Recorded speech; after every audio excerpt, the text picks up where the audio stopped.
నిరుద్యోగులకు నిలువు దోపిడి, టెట్ ఫీజు పేరుతో జేబులకు చిల్లు.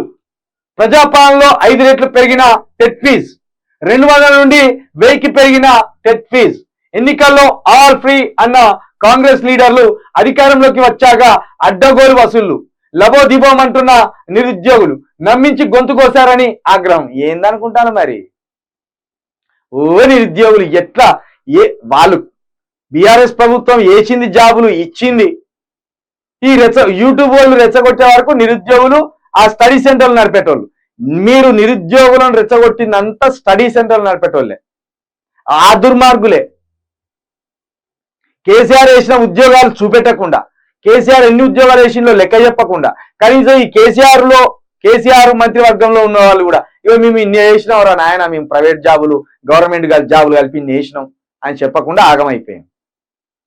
200 ఉన్నది 1000 రూపాయలు పెంచుతారు. అసలే నిరుద్యోగి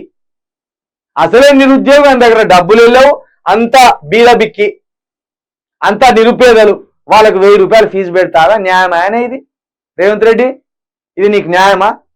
నిరుద్యోగుల గొంతుల మీద కత్తులు పెట్టినట్టు పెట్టి నిరుద్యోగుల మీద నిలువు దోపిడీ చేస్తావు నువ్వు. గీదా నీ పని, గీదా నీ ప్రజా పరిపాలన, ఇదా నీ తెలివి. తక్షణం అసలు వాళ్ళకు ఫ్రీగా ఇవ్వాలి, వాళ్ళకు ఫ్రీ అప్లికేషన్లు ఇవ్వాలి. 6 గ్యారంటీలకు ఎందుకో ఫ్రీ అప్లికేషన్లు ఇచ్చినావు, నిరుద్యోగులకు ఎందుకు ఫ్రీ అప్లికేషన్లు ఇవ్వవు? 1000 రూపాయలు అంటే 1 కోటి మంది అప్లై చేస్తే 1000 కోట్ల పైన అవుతాయి. అంటే వాళ్ళ మీద వసూలు చేసి మళ్ళీ వాళ్ళకే శాలరీలు ఇస్తావాను. ఇది అని కథ. ఎంత సిగ్గుచేటు ఇది, ఎంత దుర్మార్గం ఇది. నిరుద్యోగులారా మీరు ఆగమైపోతాను.